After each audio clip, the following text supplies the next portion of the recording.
안녕하세요. 사연에 빠지다의 DJ 민영입니다. 오늘도 두 가지 사연 준비되었으니 즐겁게 들어주시고요. 그럼 구독과 좋아요도 잊지 말고 눌러주세요. 오늘의 사연 함께 시작해 볼게요. 안녕하세요. 저는 이 채널의 구독자이고 즐겨보고 있는 사람이에요. 이렇게 오늘은 제 사연을 보내게 되었네요. 공개적으로 저의 결혼 생활과 개인적인 이야기를 하려고 하니 부끄러움이 앞서네요. 지금 우리나라 화장품은 전 세계적으로 사랑받고 있죠. 수출도 많이 하고 있고요. 그런 뉴스를 보다 보니 떠오르는 사람들이 있어서 제 사연을 쓰기 시작했습니다. 아마 죽을 때까지 잊혀지지 않을 강인한 기억으로 남아있는 사람들, 그리고 저의 지난 20여 년들의 세월들, 그 속에 벌어진 이야기들을 담아보려고 합니다. 제가 학교를 다닐 적 학기 초마다 가정환경조사서라는 것을 작성했어요. 집의 가족 구성은 어떤지, 소득은 어떤지 등등 꽤 내용들을 적어야 해서 부모님은 이걸 어디서부터 어디까지 오픈해야 하는 거야 하고 곤란해 하셨던 기억이 나는데요. 특이하게 우리 집에 대해서 학교 선생님들 대부분이 알고 계셨기 때문에 세세하게 적을 필요가 없었습니다. 특히 소득 부분에서는 1번부터 4번 항목 중 우리 집에 해당하는 항목이 없었어요. 왜냐하면 우리 집은 보통보다 많이 잘 사는 집이었기 때문이에요. 할아버지께서 창업하신 회사를 아빠가 물려받아 대표로 경영하고 계시거든요. 화학공업 분야의 회사인데 매출 규모가 1000억대니까 꽤 큰 회사라고 볼 수 있겠네요. 아주 어렸을 때에는 할아버지와 함께 평창동의 큰 집에서 모두 같이 살았어요. 그 시절 로이라는 이름의 대형견과 같이 마당을 뛰어놀던 기억이 생생해요. 모두가 꿈에 그리는 딱 그런 집에서 재미있게 뛰놀며 지냈습니다. 그런데 할아버지께서 세상을 떠나시자 부모님은 그 집을 처분하고 강남구 압구정으로 이사를 오셨어요. 아마도 오빠와 저의 교육 때문에 거주지를 옮겨오신 것 같았습니다.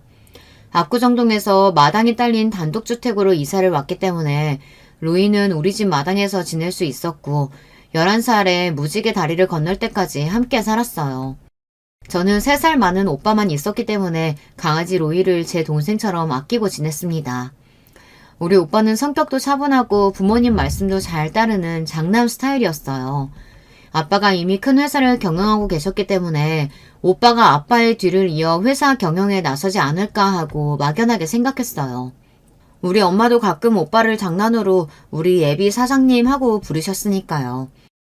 그렇게 집안 분위기는 자연스럽게 오빠를 차기 회사 대표감으로 생각했고 오빠는 그런 기대에 부응하기 위해 공부를 열심히 하는 학생이었습니다. 심심했던 저는 어릴 때 오빠에게 놀아 달라고 졸랐지만 오빠가 저를 놀아준 적은 한 10살 때쯤이 마지막이었던 것 같아요. 늘 책상에 앉아서 공부하는 뒷모습이 오빠에 대한 어릴 적 기억 대부분이었죠. 오빠는 열심히 공부하던 끝에 고려대학교 경영학과에 입학했습니다. 하지만 대학교에 가서부터 오빠는 사람이 달라졌어요. 매일같이 밤늦게 만취해서 집에 들어오고 말투도 짜증이 가득해졌어요. 청소년기에도 안 하던 반항을 부리고 가끔 하루 이틀씩은 외박도 했어요. 아마 부모님은 뭐 하나 부족함 없이 잘 살아온 오빠의 뒤늦은 반항이 이해되지 않았을 것 같아요. 말 잘 듣던 장남이 갑자기 돌변하니 얼마나 걱정되고 심려가 되셨겠어요. 하지만 언젠가는 제자리로 돌아오겠거니 하며 오빠를 믿고 기다려주셨어요. 그리고 오빠가 대학교 3학년이 되니 부모님께 솔직하게 고백했습니다. 아버지, 사실 저는 어려서부터 다른 꿈을 갖고 있었어요. 그동안 제가 회사 경영을 맡아서 할 거라는 기대를 갖고 계신 걸 알기에 차마 말씀을 드리지 못하고 제 마음을 모른 척 살아왔습니다. 하지만 더 이상 저는 버티기 어려워요. 아무리 경영을 공부해본들 머릿속에 들어오지도 않거니와 제 학점을 좀 보세요.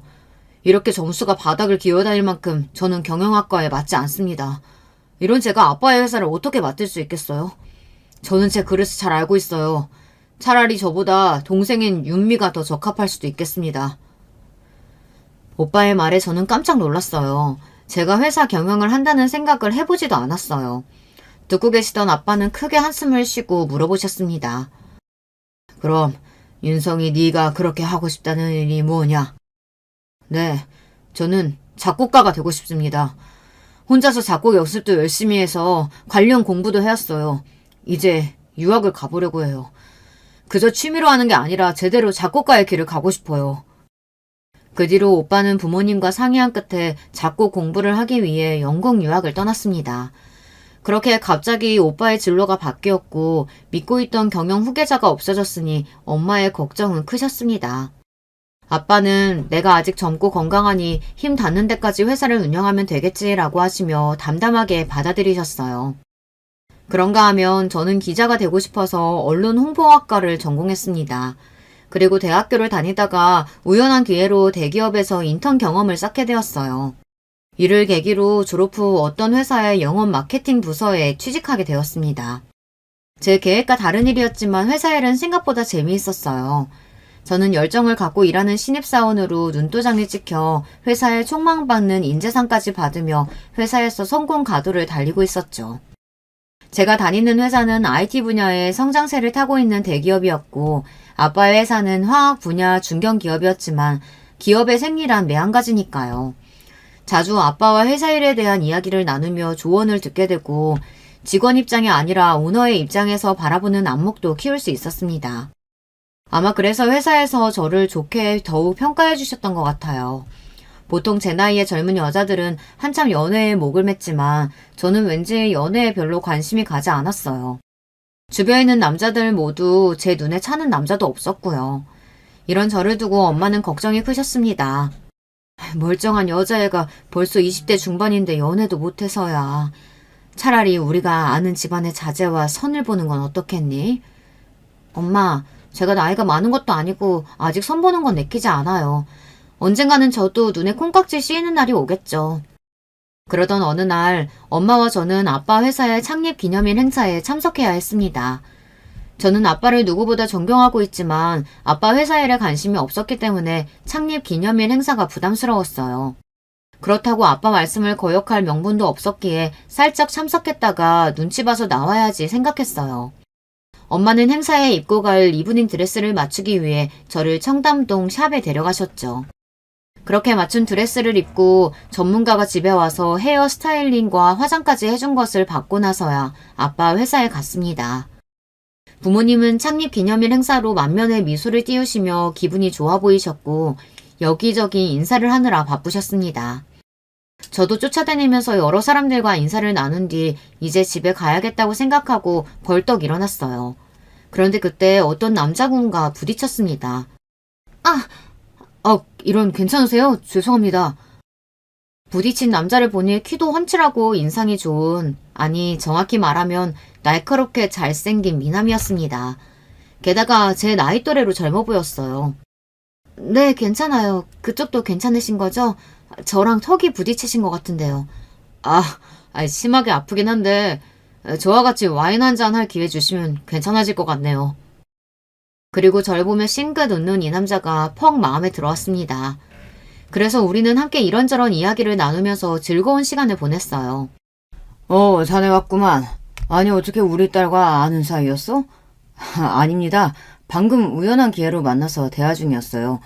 몰랐는데 여성분이 기품이 느껴지고 귀티가 난다 했더니 역시 대표님 따님이셨군요.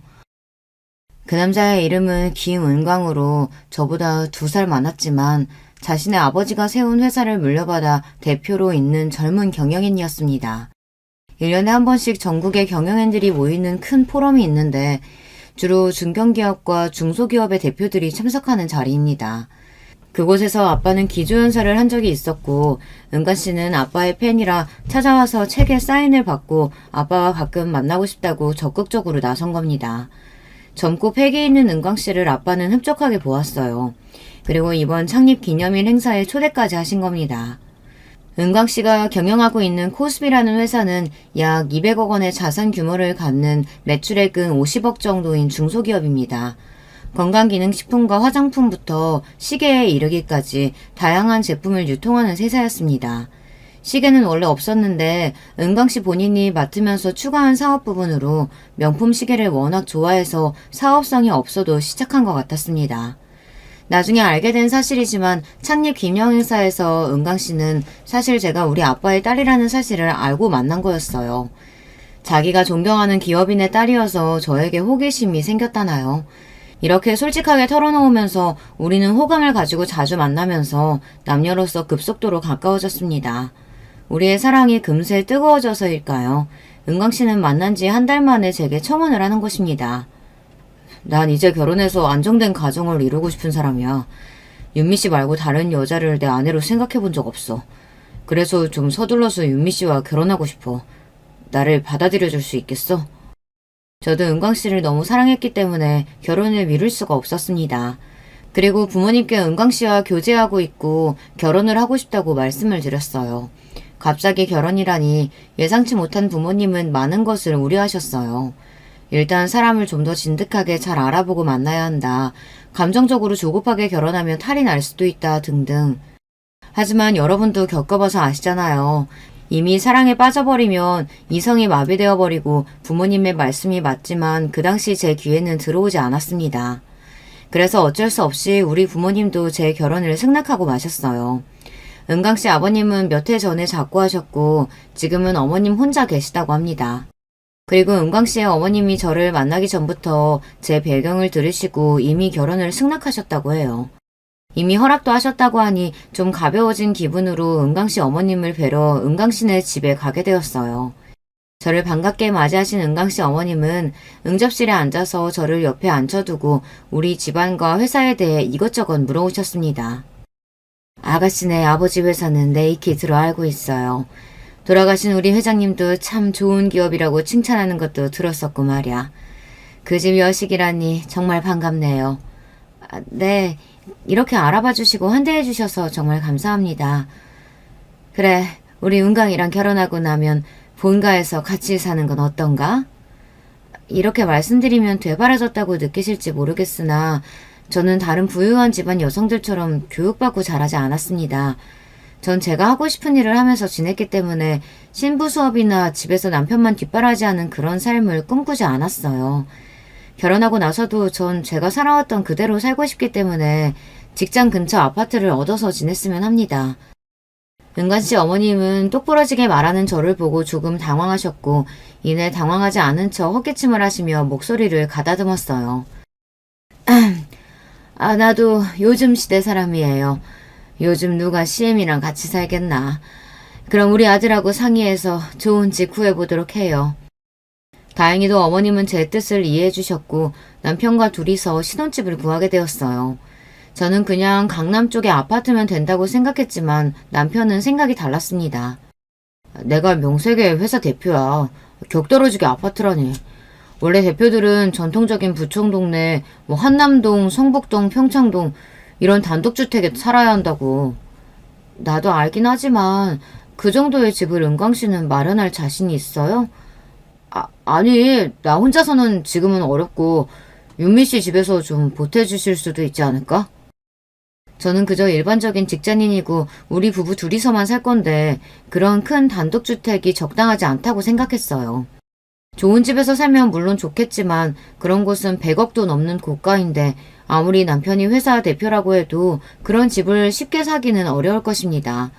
회사 자본금이 고작 200억 원인데 100억짜리 집이라니 형편에 넘치죠. 그렇다고 우리 부모님 돈을 받아서 그런 집을 장만한다는 것이 참...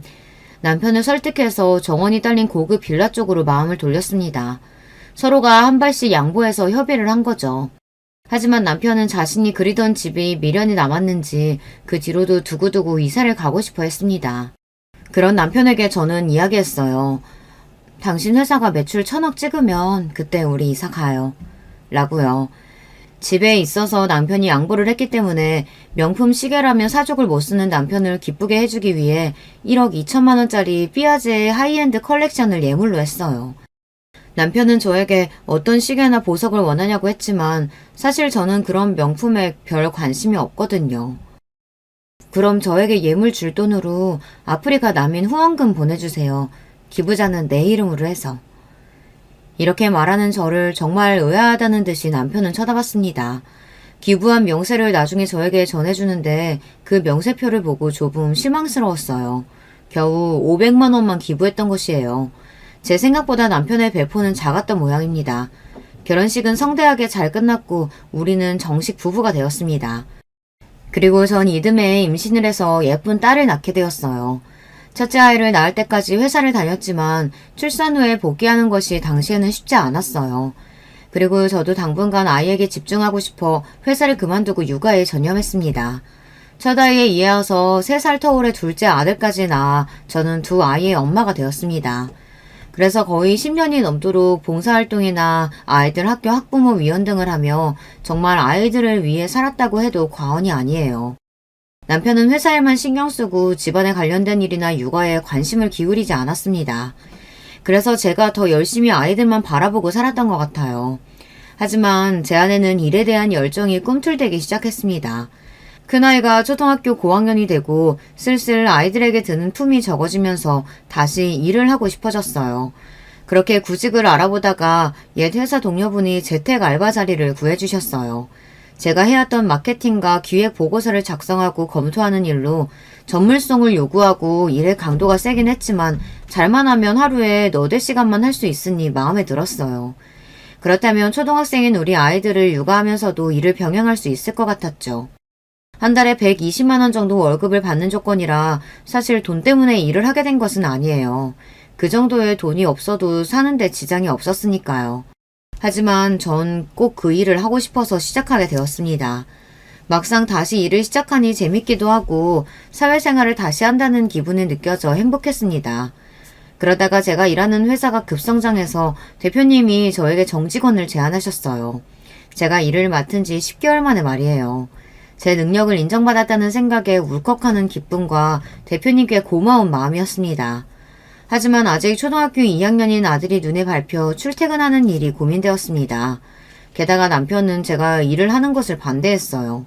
꼴랑 200만 원 번다고 애들 내팽개치고 유부녀가 뭐하는 짓이냐며 시모는 저에게 혀를 끌끌 차댔죠. 고민하던 끝에 전 우리 아빠와 이 일을 상의하기로 했어요. 아빠라서가 아니라 회사 대표 입장에서 윤미 너는 충분히 능력 있는 인재다. 10년 넘게 애들한테 공 썼으면 이제 네 캐리어 위에 투자해도 좋지 않겠어? 너는 아마 일하지 않고는 못 살 것 같은데 어떠냐? 아빠가 정확히 보셨어요. 저 일하고 나서야 살아있다는 기분 느끼고 있어요. 돈을 떠나서 저 정말 일하고 싶어요. 그렇다면 네 가슴이 시키는 대로 하는 게 좋겠구나. 그리고 나도 내 딸이 다시 자신의 일을 한다는 것이 아빠로서 몹시 기쁘고 자기 일을 갖고 있다는 것은 충분히 가치 있는 일이니까 말이야. 1,000억 원대의 회사 대표인 아빠도 제가 일하는 것을 지지해 주시니 전 더 힘을 내서 정직원 자리를 수락하기로 마음먹었습니다. 이렇게 저는 회사를 다니면서 제대로 일을 하게 되었어요. 회사에서 퇴근하고 오자마자 저녁을 차려 애들 밥 먹이고 애들 학교 숙제 봐준 뒤 설거지와 빨래 등등 집안일을 하고 나면 엉덩이 붙일 수 있는 시간이 밤 12시는 다 되어야 했죠. 남편은 이미 7시쯤 퇴근해서 자기 서재에서 책도 보고 음악이나 영화 감상을 하며 자기 쉴 거 다 쉬고 있어요. 매일 그러고 있는 남편을 보고 있으니 좀 화가 났어요. 여보, 우리 같이 일하는 입장에서 당신도 나 좀 도와주면 안 되나요? 설거지 해주던지 애들 숙제를 봐주던지 하나만이라도 도와주면 나 숨이라도 쉴 것 같은데. 애초에 당신이 좋다고 시작한 일이야. 왜 나한테 징징대는 거지? 나는 분명히 말했었지. 내 사업 운영하는 것만으로도 바쁜 사람이라서 다른 일은 할 수 없다고. 지금 당신이 벌어오는 돈 없어도 우리 잘 사니까 힘들면 그만두도록 해. 남편은 너무도 냉정하고 이기적으로 자기 할 말만 하고 서재로 들어가 버렸어요. 저는 서러움이 올라와서 눈물까지 났습니다. 내 일을 가족인 남편에게도 인정받지 못하는 걸까요? 내 시간과 체력을 갈아넣고 일과 육아 그리고 집안일 그 모든 것을 만족스럽게 해내는 일은 정말 불가능에 가까워 보였어요. 이 세상 모든 워킹맘들은 정말 대단해요. 하지만 여기에서 진다면 저는 앞으로 죽을 때까지 원하는 직업을 갖기 어려울 겁니다. 일을 악물고 힘들었지만 일도 육아도 포기하지 않았어요. 다만 집안일은 일주일에 2번 파출부를 불러서 해결했습니다. 그분들이 내 마음에 쏙 들게 해주시는 건 아니었지만 그래도 집안일을 대신해 주었다는 것만으로도 지불한 돈이 아깝지 않았어요. 그리고 너무 기분이 좋았어요. 누구에게 도움을 받는다는 것은 참 오랜만에 느껴본 감정이고 고마움이었어요. 저도 결혼 전에는 미처 몰랐어요. 사람이 밥 먹고 치우고 나서 또 돌아서면 밥 먹을 때가 온다는 것을. 청소를 하루 이틀만 안 해도 그렇게 새까맣게 먼지가 쌓이는지, 사람이 사는 공간에 들이는 품이 얼마나 많은지, 다 우리 친정엄마가 또 도우미 이모님이 해주셨으니까요. 저는 그냥 그분들이 해주는 보살핌을 받으며 제 공부나 일만 하면 되었으니까요. 이렇게 진정한 어른이 되어가는 것이겠죠. 그렇게 정신없이 살다 보니 세월이 흐르고 저는 49이 되고 아빠는 어느덧 77의 고령의 나이가 되셨습니다. 지병도 있으시고 이제 더는 회사를 운영하기 어려우셨어요. 오빠는 작곡가의 길을 걷고 있었고 저는 육아와 일을 병행하는 상황이었기 때문에 아빠는 회사를 누구에게 맡겨야 할지 많은 시간을 고민하셨을 거예요. 결국 자식들에게 물려주는 것은 불가능하다고 생각하시고 전문 경영인 CEO를 고용하셨습니다. 아빠는 경영에서 물러나시고 회사가 안정적으로 굴러가는지 지켜보기로 하셨어요. 그리고 때가 되면 회사를 처분하고 그 재산을 사회에 환원하겠다고 선포하셨습니다. 아빠의 뜻을 들은 남편은 저에게 서운하다고 티를 냈습니다. 아니, 아들 딸면 자식이야? 나도 경영하는 사람인데 나한테 맡기시면 되잖아. 왜 나는 쏙 빼놓고 전문 경영인을 고용하고 회사를 처분하시는 거냐고. 장인어른께 내가 그렇게 잘 보이려고 노력했는데 말이야. 당신이 장인 장모님한테 뭐 그렇게 잘했다고. 이제 보니 그럼 당신 그런 속셈으로 20년을 살아온 거야? 우리 아빠 회사 꿀꺽한 마음으로? 당신은 무슨 말을 그렇게 적속하게 해. 꿀꺽이라니. 나 정도 능력되는 사이가 장인어른 회사 물려받는 것이 도의상으로나 아버님 회사 입장에서도 좋다는 얘기인 거지. 애초에 당신이 장인어른의 뒷배가 없었다면 나 정도 되는 남자랑 결혼이나 할 수 있었겠어? 당신이 빼어나게 미모가 있기를 해. 아니면 능력이 출중하기래. 그냥 평범한 수준 아닌가. 이렇게 남편은 제 자존감을 뭉개버릴 만큼 깎아내리기까지 했어요. 우리 아빠에 대한 서운함은 뒤로 하고라도 그런 이유로 나와 결혼한 거라니. 자존심이 상하고 이렇게 바닥을 드러낸 남편이 꼴도 보기 싫었습니다. 그래서 그날로 각방을 쓰기 시작했어요. 그런데 이 남자는 그런 저에게 아랑곳하지도 않고 잘 먹고 잘 지내더군요. 아예 자기 서재에 침대 하나를 들여서는 그곳이 자신의 침실이고 아지트가 되었어요. 자기 서재에 콕 박혀서 잘 나오지도 않았고요. 집에서 마주쳐도 우리는 서로 눈길 한번 주지 않는 사이가 되어버렸어요. 어쩌다가 우리 부부는 이렇게 된 걸까요? 제가 사랑했던 남자는 갈수록 탐욕으로 가득 차고 자기만 아는 지독한 이기주의자가 되어버렸어요. 그리고 시모도 자기 아들에게서 우리 아빠의 소식을 들었는지 더 대놓고 저를 못살게 굴었습니다. 장차 큰 기업가가 될 우리 아들 식사는 제때 챙기고 있는지, 건강관리는 어떻게 하고 있는지 살핀다며 저에게 하루가 멀다 하고 전화해서 잔소리를 했어요. 나이도 50이 다 된 너한테 남편 말고 뭐가 있니? 애들도 이제 곧 졸업하면 다 컸다고 부모 중한 줄 알 줄 아니? 내 아들이 잘 돼야 너도 사장 사모님 소리 듣고 사는 거라고. 하늘같이 모셔, 응? 괜히 일한다고 내 아들 살피는 일 소화하다는 얘기 들려만 봐주. 내가 당장 니네 집으로 쫓아간다, 응? 당신 아들은 원래도 까탈스럽고 자기 몸 엄청 아끼는 사람이라 시모 잔소리가 아니어도 전 남편 뒷바라지에 온 신경을 다 써야 했습니다. 아침 6시 반이면 러닝하러 나가는 남편보다 일찍 일어나서 런닝복을 옷걸이에 걸어놓고 오가피 달인물도 텀블러에 담아놔야 합니다. 그리고 남편은 유기농 채소와 드레싱으로 이루어진 샐러드와 소등심 구이, 닭가슴살을 식사로 하고 비트와 케일 등을 넣고 갈아 만든 클렌저 주스와 감 내린 아메리카노 커피를 곁들여서 어디 호텔 조식 부럽지 않은 아침을 먹어야 합니다. 늘 출근 정장도 미리 챙겨놔야 하는데 그건 괜찮습니다. 하지만 제가 화가 나는 부분은 자기 기분이 언짢은 날이면 저에게 그 감정을 푼답시고 하는 말입니다. 에이, 당신은 언제쯤 패션 감각 생길 건데? 오늘 저녁에 중요한 경영인 모임이 있다고 했는데 이 넥타이 색상이 맞기나 해. 거기 오는 사람들이 다 얼마나 패션을 멋들어지게 해서 오는데 잘 모르면 어디 가서 좀 배워라도 오라고. 말이 경영인 모임이지 사실 회사 하나 갖고 있는 남자들끼리 모여서 술 먹고 노는 자리예요. 그들이 경영하는 회사라는 것도 겨우 매출 몇십억 정도로 자기 부모에게 물려받은 사람이 대부분이고요. 우리 아빠처럼 자수성가해서 세운 천억대의 기업과는 비견될 수 없었죠. 겉멋만 들었으니 너는 무슨 브랜드 입냐, 어디 거가 좋다더라, 이런 가벼운 얘기들만 나누다 오는 모양입니다. 하지만 전 할 말이 없죠. 제 항목이 그 정도라 부모님 반대를 물리치고 한 결혼이니 제가 감당해야 하는 일이니까요. 표독스럽고 욕심 많은 시모의 유전자는 남편에게도 있었던 모양입니다. 그것을 잘 포장하고 감추었을 뿐. 남편이 아빠를 대하는 태도는 180도 바뀌었어요. 이제 경영에서 물러나신 우리 아빠는 뒷방 늙은이 취급하고 아예 발길도 끊고 생신 때에 축하 선물만 비서통해서 보내고 찾아뵙지도 않았습니다. 통찰력 있는 아빠는 자기 사이가 이렇게 행동이 바뀐 것을 못 알아챘을 리 없을 텐데 얼마나 서운해하실까요? 제가 다 죄송스러웠습니다. 한편 남편의 회사에서 새로 출시한 색조 화장품 브랜드가 있었어요. 원래 2021년에 홈쇼핑 유통 채널에 런칭한 브랜드였으나 그 이후 젊은 층을 타겟으로 컬러 메이크업 브랜드로 변경하여 재런칭했죠. 출시와 동시에 연일 뜨거운 고객 반응이 왔고 그중 어떤 립 제품은 출시 한 달 만에 초도량이 전량 품절되고 재차 오더가 들어갈 정도로 대박을 친 거예요. 남편은 이 반응 호조를 아시아 전역으로 확장하고 싶어 했어요. 그리고 본격적으로 해외 시장을 목표로 전개해 나갈 계획을 갖고 있었습니다. 이 때문에 머리에 원형 탈모가 올 정도로 고심하고 있는 남편을 돕고 싶었습니다. 저는 고민 끝에 아빠에게 이 일을 말씀드렸고 혹시 중국이나 일본 쪽에 일을 도와줄 회사가 있는지 여쭤봤어요. 사실 아빠에게 남편의 사업을 도와주십사 부탁을 드린 건 처음이었기 때문에 좀 망설여졌어요.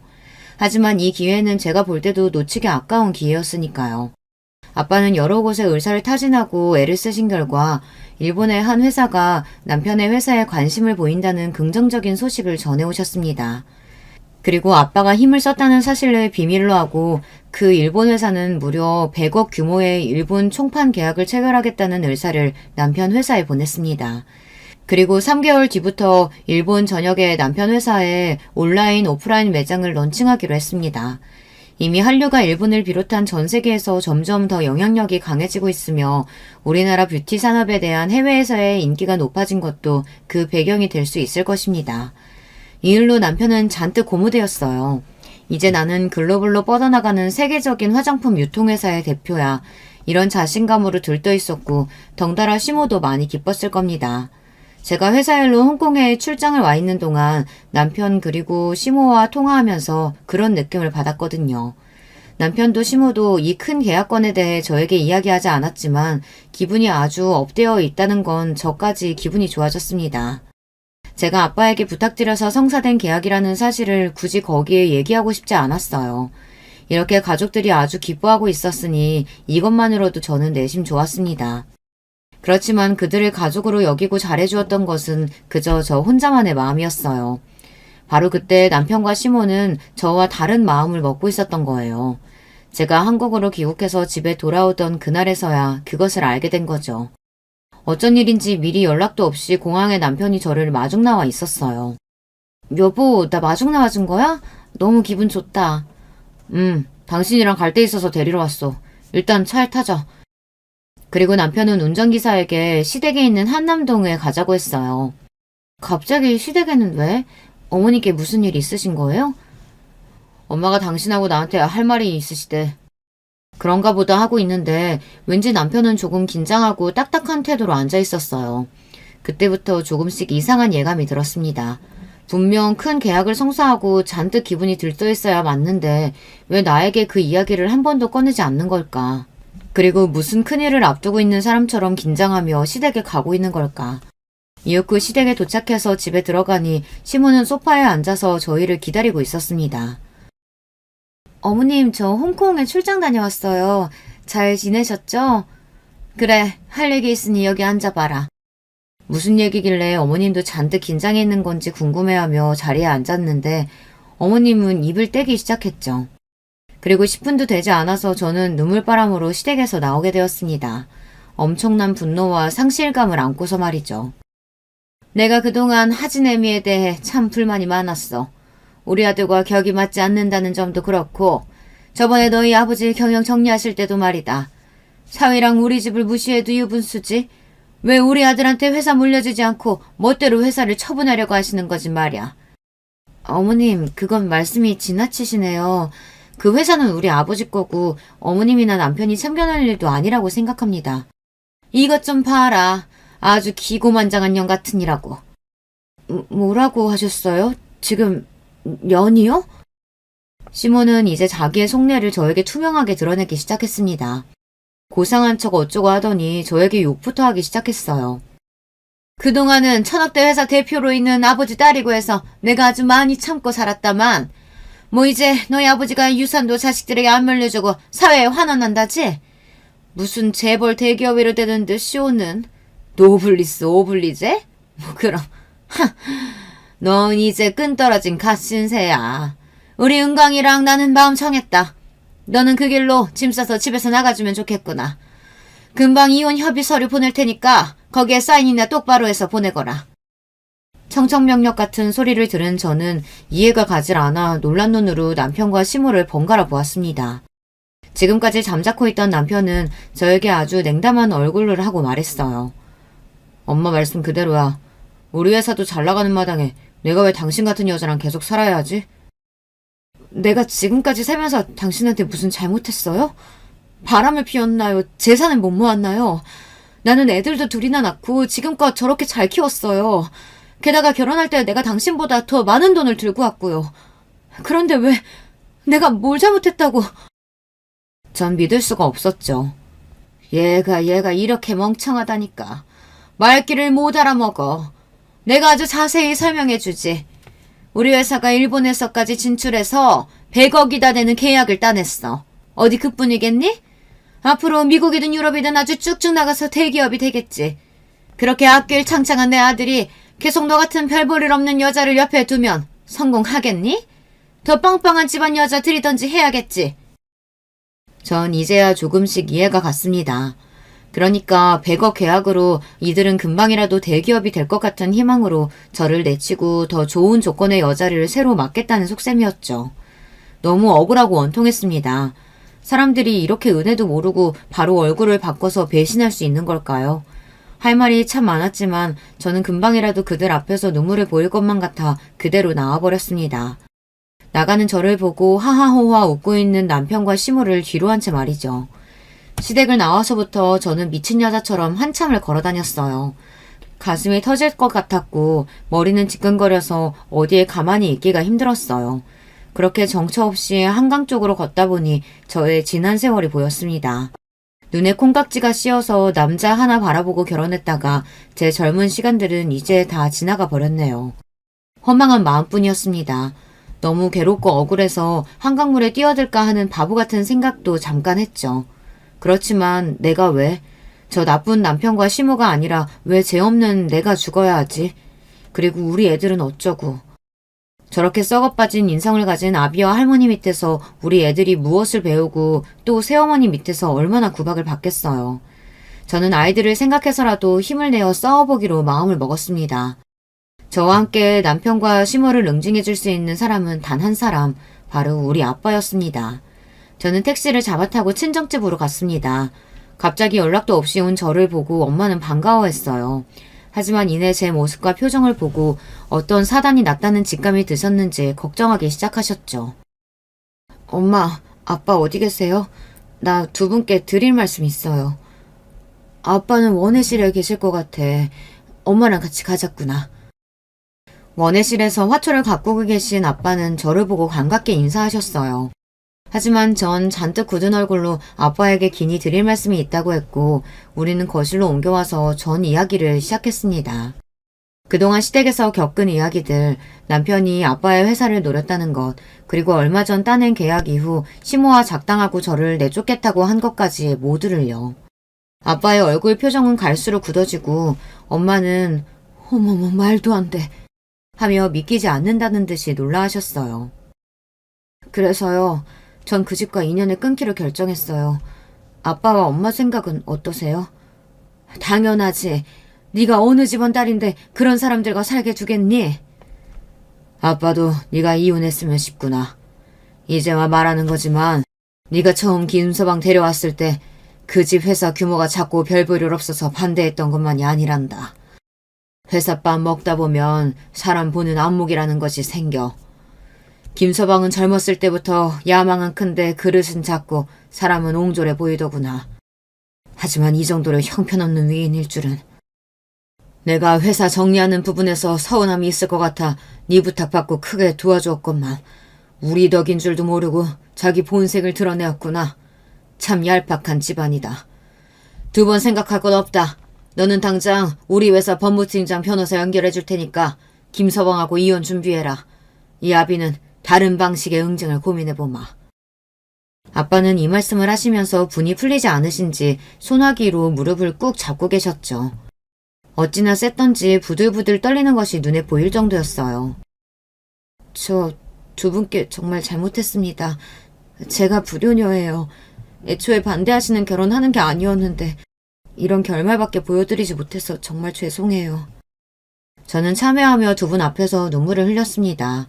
제일 먼저 저는 아이들이 놀라지 않게 상황을 잘 설명해야 했기에 다음날 딸 하진이에게 만나자고 하고 대학교 앞에 갔습니다.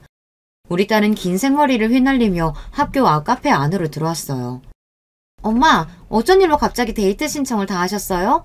우리 학교 앞까지 와주시고. 오늘 출근 안 하셨어요? 엄마 휴가 내고 왔어.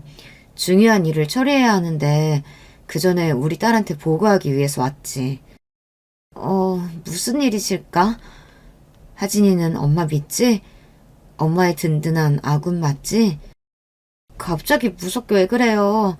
당연하지. 내가 엄마 친구 1호고 엄마 편이잖아. 우선 엄마가 그리고 아빠가 너에겐 많이 미안하구나. 사실 엄마는 아빠와 헤어지기로 결심했어.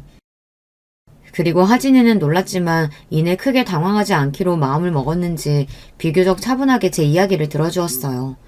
엄마가 사실 외할아버지께 부탁해서 아빠의 회사 일을 크게 돕고 있었단다. 이번에 큰 계약건이 성사되자 너희 아빠와 할머니는 엄마 보고 집에서 나가라며 내쫓더라. 회사가 잘 될 것 같으니까 엄마랑 이혼하고 다른 여자랑 재혼하고 싶었나 봐. 이건 사람으로서 먹을 마음이 아니지 않니? 그래서 엄마는 아빠와 이혼하고 외할아버지께서 그 집에 복수하실 것 같아. 하진이는 잠시 복잡한 생각을 정리하는 듯 침묵을 가졌고 잠시 뒤 저를 따뜻하게 보며 이야기했어요. 엄마가 그동안 아빠와 할머니한테 서운함이 있었는데도 우리 때문에 참고 산 거 다 알고 있어요.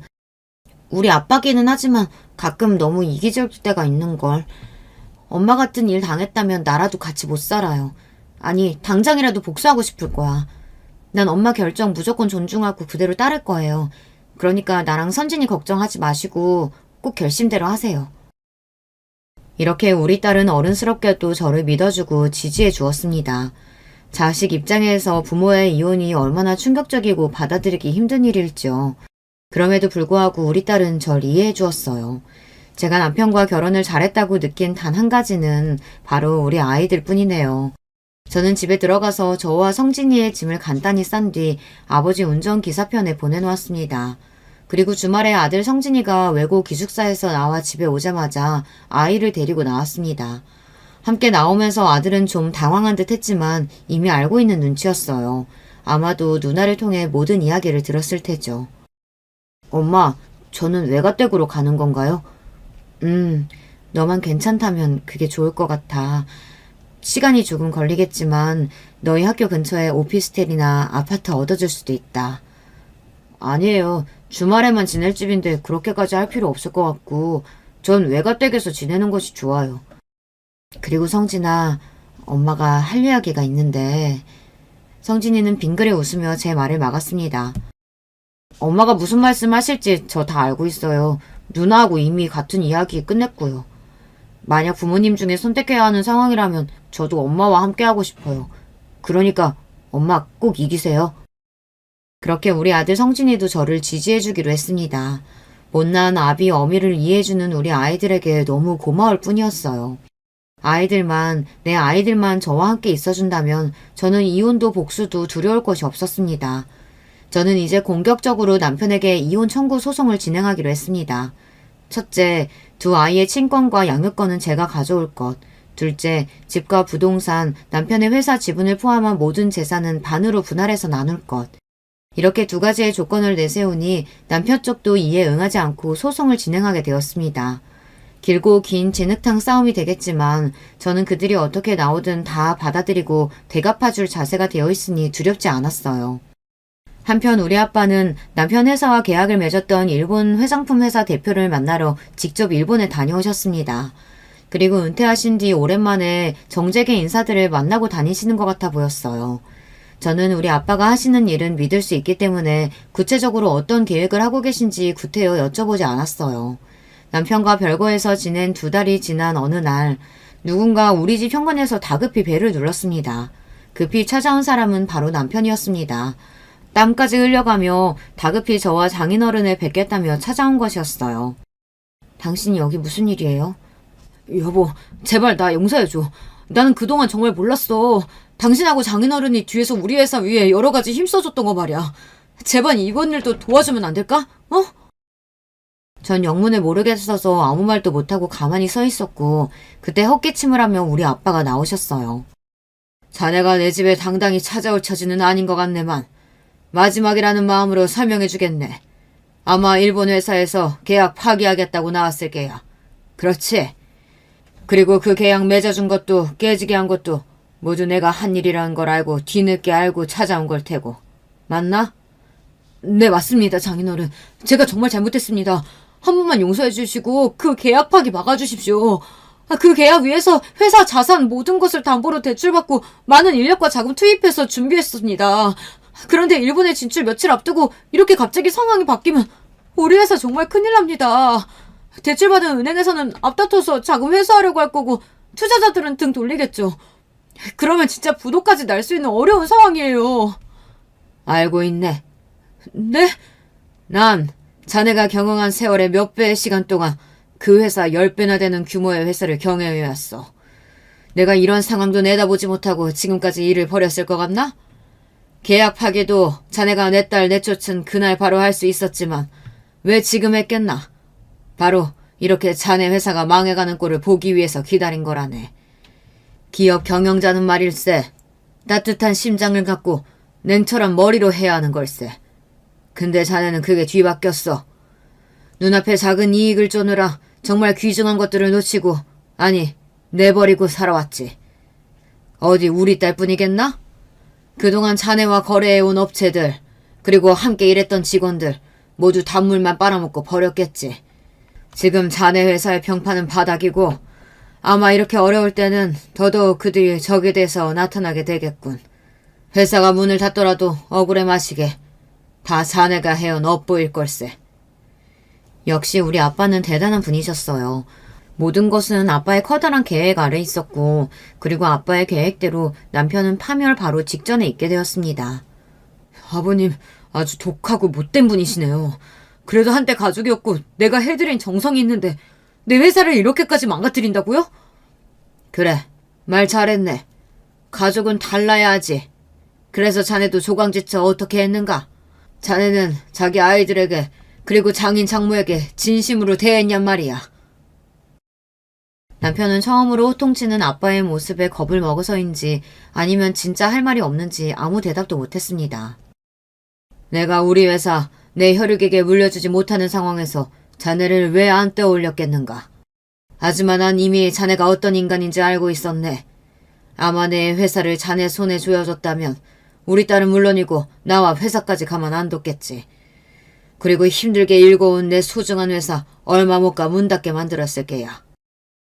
만약 회사가 승승장구할 때 가족을 소중히 여기고 고마워했다면 자네 회사는 더 잘 나갈 수 있었을 텐데 진짜 대기업까지 갈 뻔한 기회를 자네와 모친 스스로 뻥 차버린 걸세. 이 믿을 수 없는 이야기에 남편은 입이 떡 벌어져 아무 말도 못하고 넋이 나간 채로 우리 집에서 조용히 나갔습니다. 그와 같은 소용돌이가 지나고 약 1년의 시간이 흘러 지금에 왔습니다.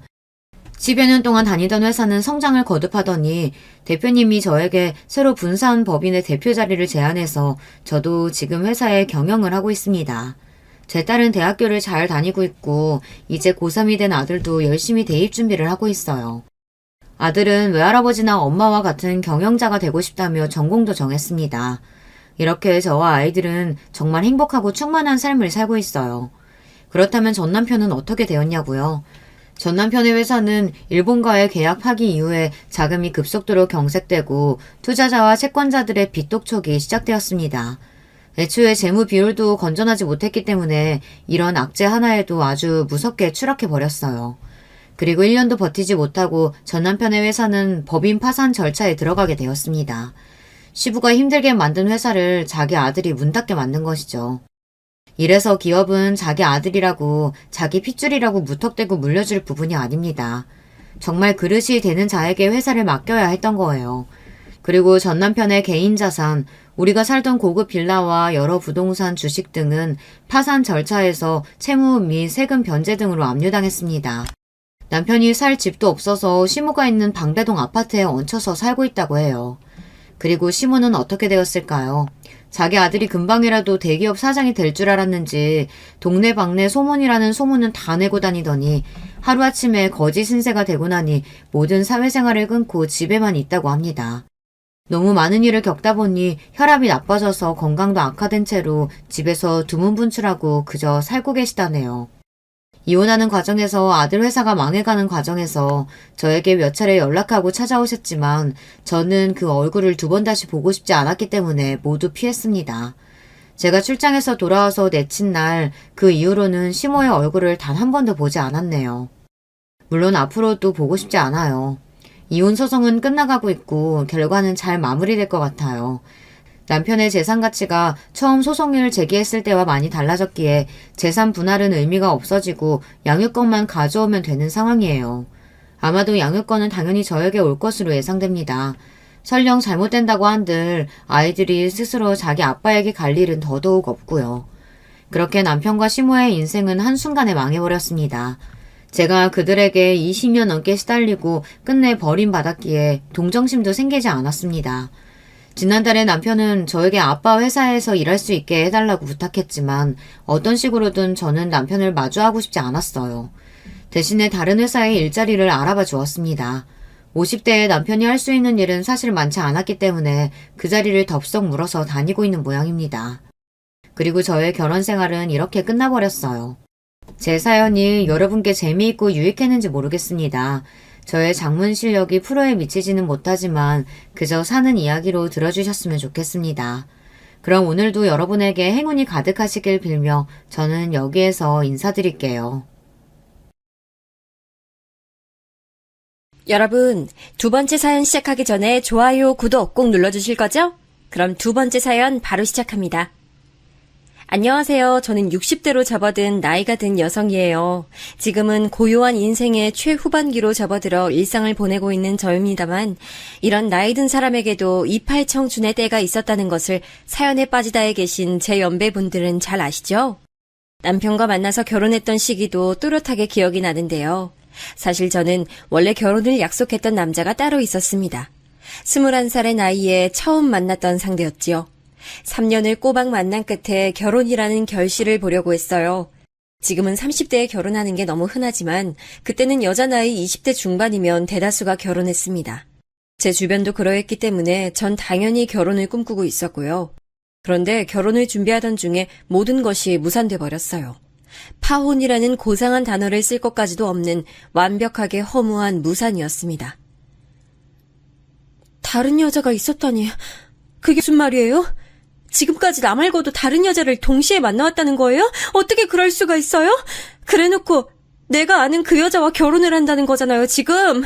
사람이 어떻게 이런 치사한 짓거리를 저지를 수가 있어? 미안하다. 내가 정말 미안해. 내 진짜 사랑은 너야. 이것만은 믿어줘. 근데 그 여자가 지금 임신을 해버렸고 그래서 별 수 없이 그 여자와 결혼을 하게 됐어. 부디 나 용서하지 마. 제가 여러분께 엽줍겠는데요. 그 당시에 사내들 말이에요. 지금의 젊은 청년들보다 말은 정말 번지르르하게 잘했던 것 같지 않나요? 휴대폰이 없던 시절이라 다들 책만 주구장창 읽어서 그런 건진 몰라도 다들 입을 나불대는 솜씨가 기본 이상이었던 것 같네요. 상대가 상황을 그럴싸하게 포장하니까 엄연히 피해자였던 제가 더 이상 찍소리도 못하고 눈물만 뚝뚝 떨궜죠. 그래도 진짜 사랑은 저였다고 하는 그 말에 우습지도 않은 위안을 삼으며 말이에요. 그땐 왜 그랬나 모르겠습니다. 절 아는 모두가 제가 그 남자와 결혼할 것이라 믿고 있던 상황이었어요. 지금보다 보수적이었던 당시였는데 제가 하늘이 안 노래질 수가 없었죠. 마음의 문을 꽁꽁 닫았습니다. 그렇지 않으면 제가 더 상처를 받을 것 같아서 고슴도치처럼 가시를 세우면서 교류를 안 하고 지내게 됐어요. 결혼하기 위해서 제가 나름 바리바리 모았던 돈이 있었는데요. 물론 제 수준이라는 게 있었기 때문에 그리 큰 돈은 아니었고요. 그래도 정말 소중한 자금이었는데 제가 마음의 문을 꽁꽁 닫으며 살던 그 시기에 그걸 모두 친정 식구들에게 다 빼앗겼습니다. 시작은 친정 오빠였는데 꼬리에 꼬리를 물고 다들 벼룩의 간을 빼먹으려고 난리도 아니었죠. 금이야, 너 결혼 없던 일로 되고 나서 딱히 누굴 만나는 것도 아니고 급할 것도 없는데 아니, 당장 돈 들어갈 때 있는 게 아니라면 나한테 돈 좀만 빌려줄 수 있을까? 나도 금이야. 사실 오빠보다도 내가 더 급해. 우리 사이좋은 자매 맞지?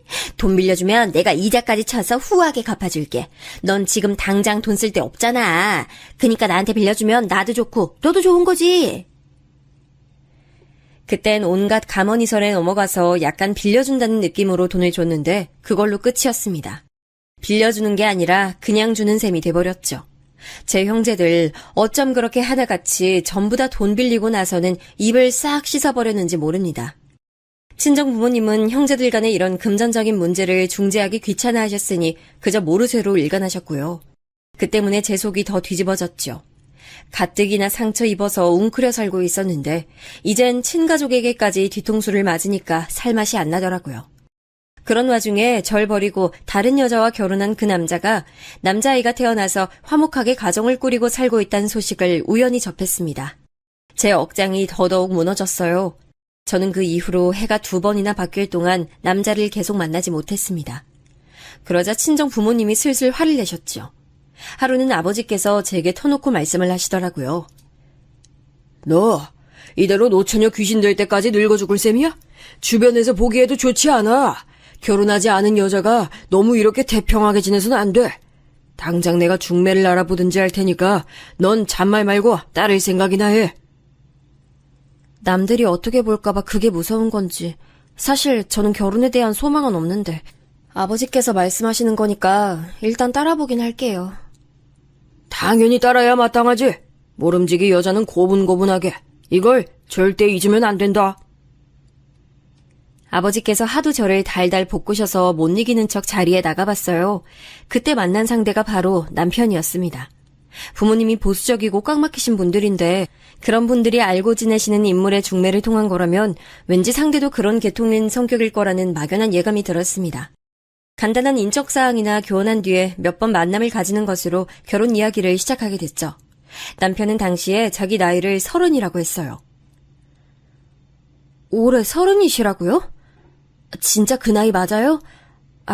실례지만 솔직히 말씀드리자면 액면가는 그것보다 살짝 나이가 더 많아 보이셔서요. 제가 나이에 비해 성숙하다는 소리를 어렸을 때부터 많이 들어봤습니다. 나이는 30살이 맞아요. 그 정도면 성숙이 아니라 노숙이라고 칭해야 할 것 같았네요. 저는 자꾸만 나이에 관한 의심이 들어서 결혼 이야기가 오가던 중에 시댁에 들르게 되었을 때 그 부분을 슬쩍 떠봤지만 시댁 사람들 전부 남편의 나이는 대략 30이라고 대답들 했어요. 이 대략이라는 표현도 수상했지요. 그러다가 예식장을 잡던 날 남편이 제게 이런 소리를 했습니다. 그동안 마음이 너무 불편했는데 이제 실토할게. 그간 나한테 괜히 실망할 것 같아서 못 밝혔는데 나 30살이 아니고 올해로 32살이야. 뭐야 오빠? 나이 많다고 내가 뭐라고 그럴까봐 나이를 깎은 거였어? 그럼 그렇지. 아니 어쩐지 30살 느낌보다는 확실히 많아 보이더라고. 그런데 32살이면 대단히 많지도 않네. 2살 줄이는 건 텔레비전 나오는 배우들도 많이 하겠다. 저는 밝혀진 진실이 대단한 게 아니라서 안심했고 별거 아닌 걸로만 여겼어요. 그런데 결혼하고 나서 보니까 남편 나이는 32도 아니었고 36이었습니다. 그것도 빠른 생일이라서 자기 친구들은 모두 37이었죠. 제가 서류에서 남편의 생년월일을 보고 정말 두 눈을 의심했네요. 배신감에 치가 떨렸어요. 가뜩이나 남자에게서 속고 뒤통수 맞고 이런 것에 제가 예민했는데 또 속아 넘어갔다는 것이 치욕스러웠죠. 그래서 너무 화가 났는데 이런 절 보면서 남편은 적반하장으로 나왔다는 것이 두고두고 황당합니다. 급간 나이 좀 속일 수도 있지.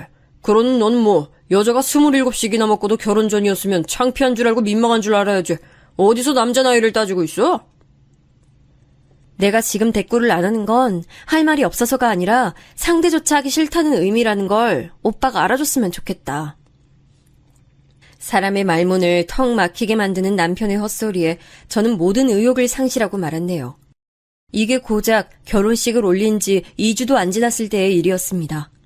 남편도 그렇지만 그 시대에 어찌나 꽉 막히고 보수적이었는지 몰라요. 누가 보면 종갓집이라고 해도 믿을 것 같았어요. 남자 밥상 따로 여자 밥상 따로 무조건 나뉘어 있었고요. 여자들이 식탁 위에 진수성찬을 차려놓으면 남자들이 와서 앉아 먹었고 여자들은 밥상 하나에 바닥에 펴서 거기에다가 차려 먹었습니다. 그러다가 남자들 중에 누구 하나가 물이라고 하기라도 하면 여자들 중에 한 명이 일어나서 그 물을 떠오는 풍경이 흔했죠. 당시에도 전 이게 참 별로라고 생각했으니 요즘 시각에서 보자면 완전히 말도 안 되는 그림일 것 같네요. 누구 하나 이런 질서를 깨뜨리자고 나서는 법이 없었기 때문에 더욱 그랬던 것 같아요. 시어머니께서는 그야말로 애증의 대상이셨고요.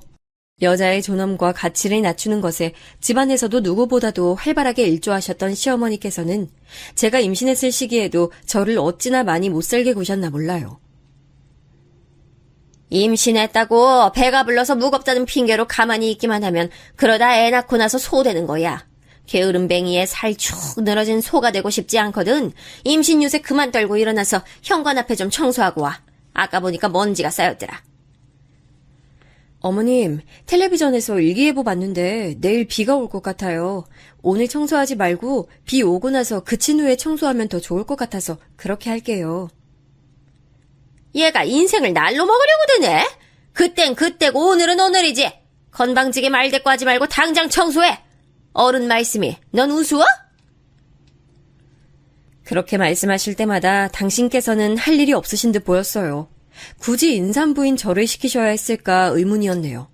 저는 시어머니께서 왜 그렇게 못된 면모를 많이 보이셨을까 궁금하기도 했었는데 시간이 꽤 흐르고 나서 돌아보니 아마도 당신께서 겪으신 것과 보고 배우신 것을 그대로를 그저 답습하신 듯 했습니다. 당신의 그 속에 한이 어려 있었기에 그걸 그대로 물려주려 하신 거였죠. 빨래 중에서 몇 가지는 반드시 손빨래를 시키셨는데 임신한 몸으로 쭈그려 앉아 손빨래를 하려니까 정말 죽을 맛이었습니다. 그 외 잡다한 일도 거의 다 제 몫이었어요. 내가 나 처음 시집 왔을 때 당하고 살았던 거 생각하면 지금 네가 겪는 건 세 발의 피 아무것도 아니니까 행여나 엄살 떨 생각은 말어. 아 그리고 이틀 뒤 점심시간에 맞춰서 오는 거 잊으면 안 된다. 아, 네, 기억하고 있어요. 어머님 친구분들하고 그때 모임을 가지시죠? 제가 도움이 될진 모르겠지만 최선을 다해볼게요. 시어머니께서는 시어머니 면 세워주는 건 며느리의 당연한 역할이라고 보셨기 때문에 저는 그 친구분들의 앞에서 활약을 해야 했어요. 시어머니께 최대한 공손하게 굴며 충성하는 모습을 계속 보여주는 게 핵심이었습니다. 그러면 시어머니께서는 우쭐해하셨고 다른 친구분들께서는 시어머니를 몹시 부러워하시는 거였는데 제가 보기엔 연극이나 다름없었습니다. 그런 게 대관절 무슨 큰 의미가 된다고 시어머니께서는 저를 써먹으셨는지 알 길이 없네요. 아무튼 결혼한 지 딱 반년이 지났을 시기에 임신이 됐던 생명은 바로 아들이었습니다. 낳고 나서 제가 기쁨의 눈물을 흘렸네요. 딱 느낄 수 있었거든요. 앞으로 이 귀중한 아들이 제 방패막이가 되어줄 것이라는 예감이 들었죠. 제가 남편하고의 관계가 애틋하거나 돈독하진 못했어요. 그도 그럴 게 자기 나이를 야비하게 속였던 사람이라서 기본적인 신뢰를 가지기가 어려웠고 사람 자체가 정남이가 좀 없는 편이었어요. 제가 시어머니로부터 구박받을 때 단 한 번도 제 편을 들어준 적이 없었고요. 게다가 전 친정 식구들과 사이가 썩 좋진 못했어요. 어쨌든 물보다 진한 피를 나눈 가족이긴 했지만 제 돈을 갚지 않는 등 일련의 사건들을 겪으며 사이가 안 좋게 된 지 오래였으니까요. 제가 낳은 아들이야말로 세상의 유일한 제 분신이며 제 외로움을 알아줄 동반자라는 희망을 품게 된 건 어찌 보면 당연한 수순이었을지도 모르겠습니다. 보수적이었던 시댁이었기에 당연히 제가 딸보단 아들을 낳길 바랐는데요. 제가 떡하니 아들을 낳아버리자 집안에서 제 위치가 좀 달라졌어요. 우선 시아버지께서 손자 타령을 자주 하시는 통에 제가 뿌듯함을 느낄 수 있었고요. 시간이 흐를수록 시어머니께서는 이전과 달리 저에게 함부로 막 하시지 않게 됐어요. 제 아들이 커갈수록 그렇게 된 것이죠. 다정다감과는 거리가 먼 남편을 둔 저로서는 집에서 늘 아들을 애지중지하며 아들에게만 집중했고 또 열심히 놀아줬거든요. 그러니 아들 역시 자연스레 엄마 껌딱지가 되어갔죠. 귀한 손자가 자기 엄마만 바라보니 시댁 식구들이 저에게 태도를 달리할 수밖에 없었을 겁니다. 제 아들은 뿐만 아니라 친정 식구들을 상대할 때도 꺼내 보일 수 있는 유용한 패였어요. 예전에 제 돈을 빌려가 놓고선 갚을 시기가 다가오니까 이런저런 핑계를 대가며 절대 갚지 않았던 제 언니. 자기 시댁에서 몹시도 구박을 받으며 살고 있었거든요. 아마 판단을 잘못해서 자기 시누이들과 대판 싸운 뒤에 상황이 그렇게 되었던 것으로 알아요. 하여간 그런 통에 친정 언니는 자기 시댁 흉을 자주 보면서 자기 처지를 한탄하곤 했는데 그러면서 은근히 저를 끼워 넣는 수법을 그간 써왔습니다. 나도 진짜 죽을 맛이지만 우리 금이 생각하면 내가 또 위안을 얻지. 금이가 아주 앞뒤가 꽉 막힌 시댁을 얻었잖아. 조선 시대가 따로 없던데 나보다 시대군 없는 우리 금이 생각하면 내가 마냥 속상해할 순 없는 것 같아. 언니, 지금 그 말 일부러 내 속 긁어놓으려고 자꾸 그러는 거지? 듣기 좋은 소리도 아닌데 자꾸 가만히 있는 나는 왜 건드려? 어머 얘 성질 봐. 그냥 농담 삼아 한 말인데 왜 발끈하고 난리야. 네가 시대군이 나보다 없는 건 맞잖아. 언니, 그딴 헛소리할 여력 있으면 예전에 빌려간 내 돈이나 마저 갚아. 아직 반의 반도 안 갚은 거 알고 있지? 그거 대체 얼마나 된다고 안 갚아? 제가 돈 얘기를 꺼내면 얄밉게 자리를 피하곤 했던 언니였죠. 언니는 저보다 이르게 시집을 갔고 줄줄이 딸만 둘을 낳았는데요. 제가 아들을 낳고 나서 시댁에서의 위치가 점차 달라지면서 저는 언니 앞에서도 전혀 책 잡힐 거리 없이 당당하게 있었습니다. 언니는 셋째 계획 없어? 아무래도 시댁 쪽에서 셋째 낳으라는 소리 할 것 같은데. 내가 그 소리 듣긴 하는데 그건 왜? 사실 요즘엔 둘만 낳아도 충분하다는 게 사회 분위기잖아. 그래서 나도 좀 망설이는 참이야. 언니 시댁도 아들 타령 오지게 한다면서. 그러니 무조건 셋째 낳으라 하는 거지. 딸을 더 낳으라는 게 아니라 아들 낳으라는 의미인 거 언니도 알지? 난 하나만 낳았어도 둘째 셋째 낳으라는 말은 안 듣네. 워낙 시댁 식구들이 아이 봐주는 것도 앞다투어 해주려고 들어서 내가 손 가거나 신경 쓸 것도 없어서 나 요즘 계속 여유롭게 지내. 근데 언니는 요즘 들어 안색이 더 안 좋네? 어제 시댁 다녀왔다면서. 별로 안 좋았나 봐. 제 평생에 저를 놀려먹고 등쳐먹었던 존재가 바로 제 언니였는데 제 얄미운 발언에도 이런 방구도 못하고 입술을 꽉 깨무는 걸 보니 속이 더 시원하더라고요. 저 스스로도 나한테 이런 면이 있었나 싶었네요. 이 모든 걸 가능케 한 존재가 바로 제 아들이라는 건 아주 명확했습니다. 저는 날이 갈수록 아들을 더 아끼고 위해줬죠. 참고로 친정 언니는 그 이듬해에 셋째를 가졌는데 또 딸을 낳았습니다. 그 이후로 자기 시댁에 잘 안 가게 됐다고 하더라고요. 전 반면에 비록 편하진 않지만 제 아들이 이제는 있었기 때문에 어렵지는 않는 심정으로 시댁을 꽤 자주 가는 편이었어요. 갈 때마다 시댁에서 제 아들을 무척 반겨줬고요. 그런 나날을 보내며 저는 생각했죠. 아, 이제서야 결혼 생활을 하는 기분이 나고 사는 맛이 난다고 말이죠. 둘째를 생각한 적도 있었지만 남편과 상의한 끝에 가지기로 했을 때는 바람처럼 결과가 따라주지 않았어요. 그래서 이때 잠시 포기를 했었고 시간이 좀 더 지나서 다시 둘째 생각이 들었을 때 그때는 이제 병원부터 가봤는데 남편이 나이가 있는 만큼 활동성이 꽤 많이 떨어진다는 소견을 받았습니다. 제가 자궁 쪽이 살짝 약한 편이기도 해서 저희 부부는 고심하다가 둘째를 영영 포기하는 쪽으로 가닥을 잡았어요. 아들에게만 올인하기로 결심하기로 마음먹었죠. 어느덧 아들이 중학교 입학을 했을 때였는데 시아버지께서 돌연 쓰러지셨어요. 혈관 질환 때문이었는데 상태가 좀 좋지 않아서 병원에서 주의 깊게 살피면서 입원 생활을 하셨습니다. 제가 또 이때 아들의 위험을 느꼈습니다. 시댁 식구들이 많이 모인 병실에서 주말 낮 시각 제가 아들을 데리고 들어섰는데 단박에 시아버지 표정이 환하게 변하는 게 보였어요. 우리 손자 왔구나. 우리 집안의 미래. 아이, 다들 저리 좀 비켜. 우리 손자 가까이 와야 되니까. 아유, 우리 귀염둥이 하래비한테 어서 와봐. 하래비가 우리 손자 용돈 주려고 기다리고 있었어. 손녀 한 트럭보다 손자 한 명을 중하게 여기시는 시아버지의 태도가 그 손자의 엄마인 저로선 무척 반가웠던 게 본심이었습니다. 저는 아들이 대견하고 기특해서 견딜 수가 없었어요. 잿빛이었던 제 인생에 처음 내리쬐은 밝은 빛이 바로 제 아들이었습니다. 시아버지께선 그때 무사히 퇴원을 하셨지만 이듬해에 돌아가셨어요. 질환은 이길 수 없는 모양이었죠. 아직 시어머니께서 멀쩡히 살아계시기 때문에 이때 섣불리 재산 이야기는 안 나왔고요. 그런데 제 아들이 고등학교를 입학한 직후 시어머니께서 저희 식구를 따로 부르시더라고요. 그 양반이 아무래도 딸보단 아들, 손녀보단 손자 이렇게 위하는 양반이었으니 나도 그 뜻을 따르는 게 맞는 것 같네. 일부를 몰래 따로 증여해 줄 거니까 그렇게들 알고 있어. 정말이세요? 감사합니다, 어머님. 어렵게 결심하셨을 테니까 사양하지 않고 감사하게 받아서 유용하게 잘 쓸게요.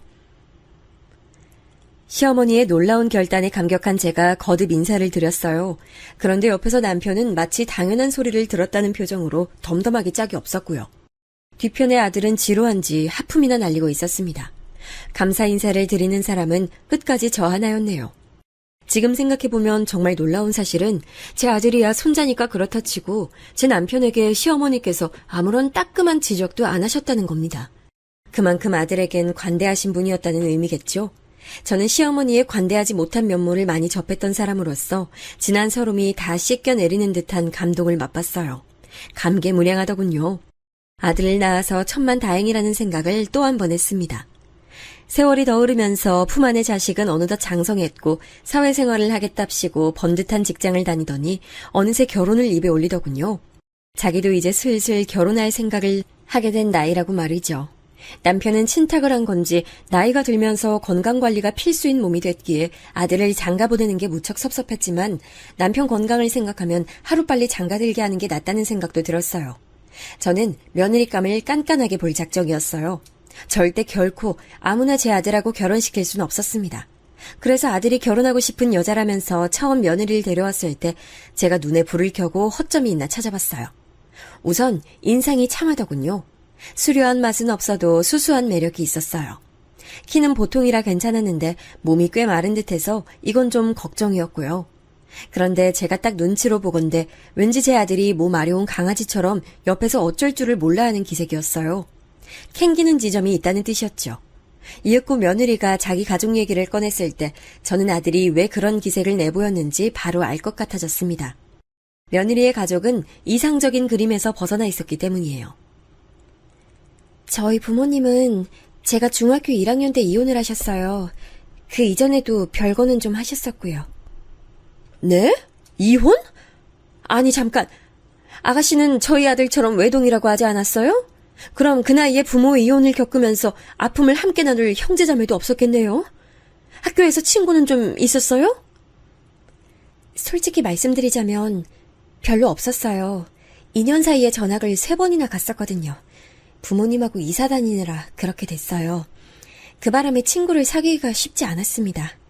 부모님의 사이가 좋지 않으셔서 자주 싸울수록 저는 눈치 보느라 점점 조용하고 소극적인 성격이 됐어요. 그래서 새로운 친구들에게 먼저 다가가기도 어려웠고요. 저런, 그런 사연이 있었군요. 그럼 부모님이 이혼을 아예 하신 다음에는 누구하고 살았어요? 모친? 아니면 혹시 부친? 두 분 다 아니에요. 저는 큰 고모 댁에 가서 지냈고요. 고등학교 졸업한 이후엔 이모부의 도움을 받으며 지냈어요. 부모님은 각자 재혼을 하셔서 두 분 다 절 맡으시길 어려워하셨어요. 세상에. 아유, 무슨 이런 경우가 다 있어요?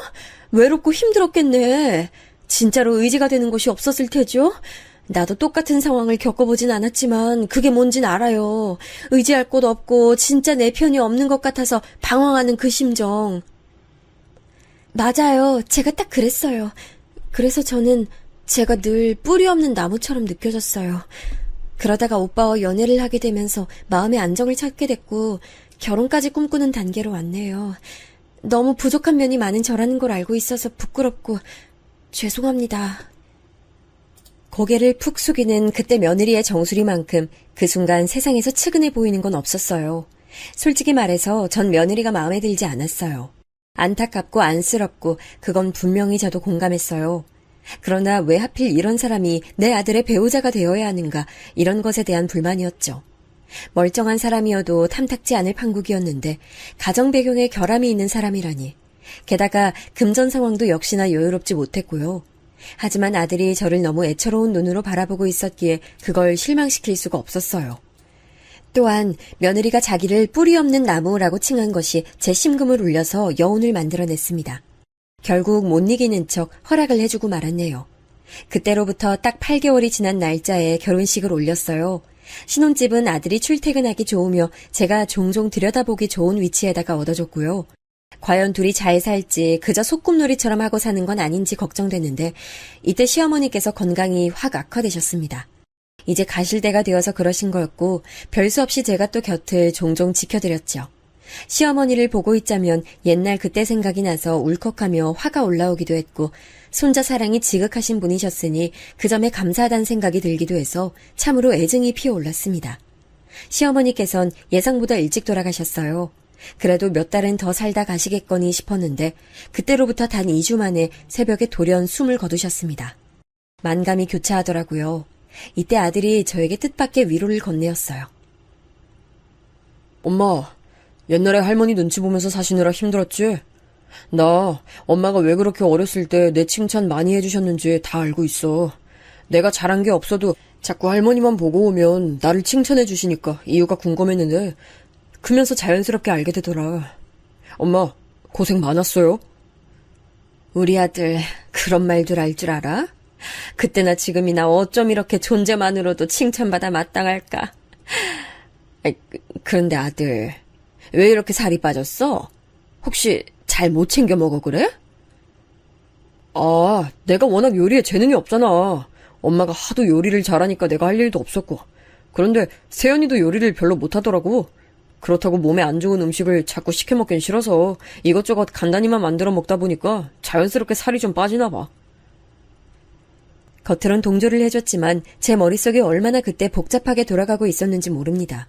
제 아들의 살이 이렇게 쭉 내린 걸 보니까 속에서 열불이 서서히 끓어올랐어요. 마침 계약직으로 근무하고 있던 며느리가 계약이 종료돼서 당분간은 집에서 쉬게 됐다는 것을 알게 됐고 저는 이때다 싶어서 행동 개시에 들어갔습니다. 각종 조미료와 식재료를 챙겨서 아들 며느리 집으로 쳐들어간 것이었죠. 처음에 벨을 눌렀는데 아무 반응이 안쪽에서 없길래 그냥 도어락 비밀번호를 제가 치고 들어갔어요. 그랬다가 현관 쪽에서 걸어 나오고 있던 며느리와 딱 마주쳤습니다. 씻고 막 나온 모양인지 며느리는 젖은 머리카락에 수건을 두르고 있었어요. 아, 네가 씻느라고 벨 울리는 소리도 못 들었구나. 난 또 집에 있으면서도 일부러 없는 척하는 건가 했네.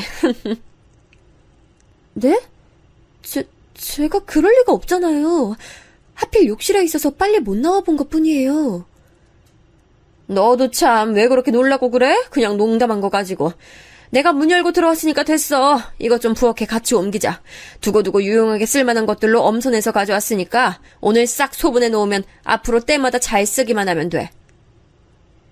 대파, 양파, 마늘, 고춧가루. 아, 정말 요리에 꼭 들어가는 것들만 가져오셨네요. 저기 그런데요, 어머님. 저희 집 현관 비밀번호는 어떻게 알고 들어오셨어요?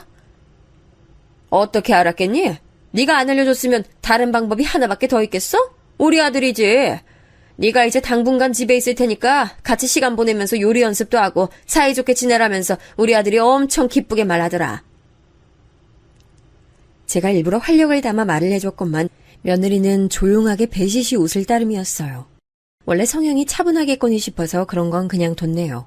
같이 식재료를 잘게 썰어서 소분한 뒤 냉동실에 보관하는 작업을 하는 와중에도 저만 이러쿵저러쿵 떠들었을 뿐 며느리는 조용했어요. 경청은 하는 것인지 제가 지시를 하면 곧잘 따르더라고요. 그리고 제가 요리도 한번 시켜봤죠. 지금 아무거나 해보라고요? 제가 오빠한테 식사를 해줄 수 있는 요리로 아무거나요? 그래. 그게 뭐 어렵다고 자꾸 반문을 하니? 아무거나 뚝딱 하나 만들 수 있는 걸로 해봐. 내가 그러면 딱 보고 먹어보고 어떤 수준인지 판명해 줄 테니까. 며느리는 난감해했지만 이내 휴대폰을 보면서 무언가를 만들기 시작했어요. 저는 그동안 부엌 선반 정리를 했고요. 신혼집인데도 그 사이에 뭔가 식기들의 정리가 고르지 못하게 된 것에 제가 탄식을 하며 싹 새로 정리를 했는데 그게 민망했는지 며느리가 어색하게 웃더라고요. 이윽고 며느리가 만들어낸 요리를 봤는데 웬 참치 통조림으로 고추장과 쌈장 등이 혼합된 특이한 양념장을 만들었더라고요. 얘 세연아, 너 이게 뭐니? 요리를 아무거나 하나 만들어 보라니까는 웬 양념장이야? 아, 이게 요새 엄청 유행하고 있는 양념장인데요. 그 어떤 쌈에 싸 먹어도 맛있어서 밥도둑이에요. 물론 그냥 밥하고만 비벼 먹어도 맛있고요. 유행? 어디서 유행하는데? 네가 핸드폰으로 찾아본 인터넷에서? 이거랑 먹으려면 어찌됐든 밥도 필요하고 쌈도 필요하고 뭐라도 필요할 텐데 딸랑 이것만 수십 분 들여서 만들었다는 게 놀랍네. 그치만 유행처럼 널리 번지고 있는 양념장인데 다른 반찬이 딱히 없어도 돼서 저는 이걸로만 몇 끼를 연달아 먹어도 된다고 생각해요.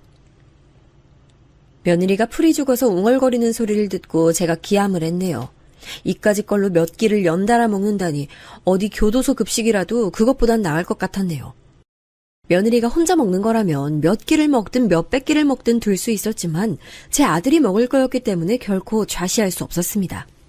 결국 저는 파를 걷어붙이고 나물 데쳐서 무치는 법, 기본 냉장고에 있는 재료들도 부침개에 부치는 법, 남은 재료 보관하는 법 등을 열심히 알려줬어요. 며느리는 휴대폰에 메모를 해가면서 부지런히 배웠고요. 비록 알려주느라 힘이 들긴 했어도 며느리가 잘 배우는 걸 보니까 뿌듯하더라고요. 저는 딸이 없었기 때문에 만약에 딸이 있었다면 이랬을까 싶은 생각도 들었습니다.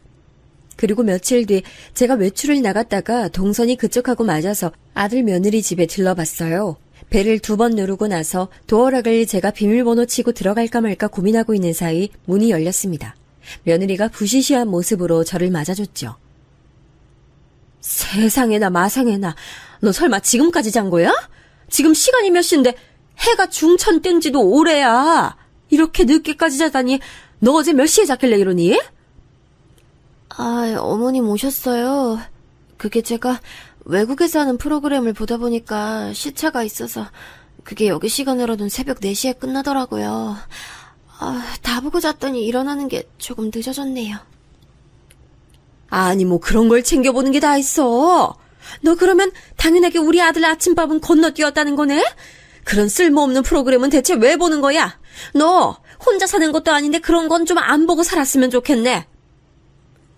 집에 시리얼이랑 오트밀 사다 놓은 거 있어서 오빠는 아침에 그거 알아서 먹고 출근했어요. 그 외국 프로그램은 매일 하는 게 아니고 시기가 정해져 있어서 딱 그때만 하고 끝나요. 아, 어쨌든 늦게 일어나서 죄송합니다. 아유, 내가 엎드려 절받길 하려니까 속이 갑갑해지네. 너 아직 그럼 식사도 아직이겠네. 잘 됐네. 뭐 좀 만들어 먹자. 넌 나물 한 가지만 무쳐봐. 나머진 내가 다 할 테니까. 지난번에 알려준 것도 있으니 그까짓 거 무치는 건 일도 아니라고 여겼어요. 그런데 잠시 후 며느리가 무친 나물을 먹어보는데 제가 알려준 그 맛이 아닌 거예요. 가만 보니까 다진 마늘부터 너무 통으로 듬성듬성 넣었고 나물에 물기도 꼭 짜여져 있지 않았습니다. 갈 길이 멀다 싶어서 저는 한숨부터 내쉬었죠. 만약 며느리 같은 인물이 세상 떠난 제 시어머니 같은 인물을 만났다면 그야말로 작살났을 거라는 생각이 들더라고요. 저는 연신 고개를 절레절레 흔들면서 제가 모든 요리를 다 했습니다. 밥을 먹으면서도 저는 며느리에게 부엌 살림에 대해 전반적인 설명을 해줬고요. 며느리가 주의 깊게 들어줘서 고마웠네요. 며칠 뒤 저희 부부가 아들과 며느리에게 돼지갈비를 쏘기로 한 날이었어요. 식당에 같이 둘러앉아서 이런저런 대화를 하며 고기를 굽는데 며느리가 먼저 제 눈치를 살피면서 자기가 너무 부족한 것 같다는 말을 꺼내더군요. 에이, 너무 그렇게 소심해지지 마. 세연아, 우리 엄마 요리 솜씨는 내가 보기에 전국 8도급이야. 동네 단위로는 우리 엄마하고 아예 상대가 안 돼. 이런 수준인데 네가 우리 엄마의 요리 솜씨를 못 따라가는 게 당연하지. 그러니까 따라갈 욕심 부리지 말고 차근히 배울 생각만 해. 아, 역시 어머니가 너무 뛰어나신 거지. 어쩐지 내가 따라가기가 어렵더라. 어머님, 저는 손끝이 원체 야무지지가 못해서요.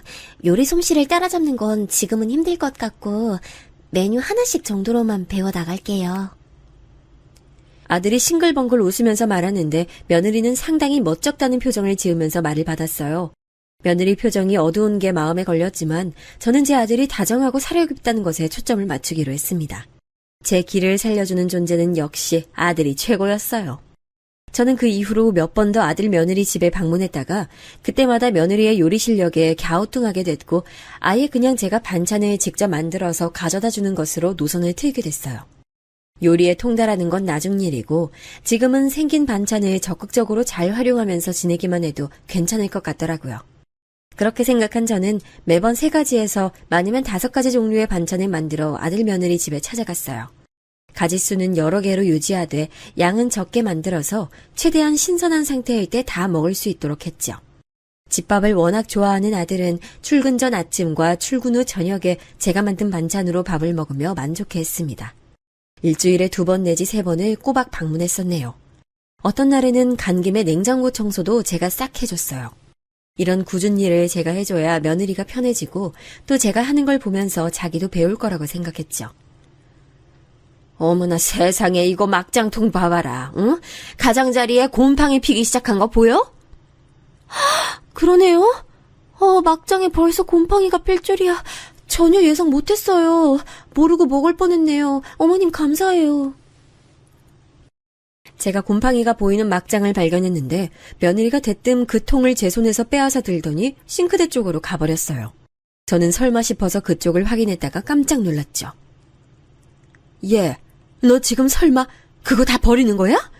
가장자리에 살짝 그런 거라서 싹 걷어내고 먹으면 되는 걸 그 아까운 걸 다 버려? 아유, 넌 살림을 아직도 조금 더 할 줄을 모르는구나.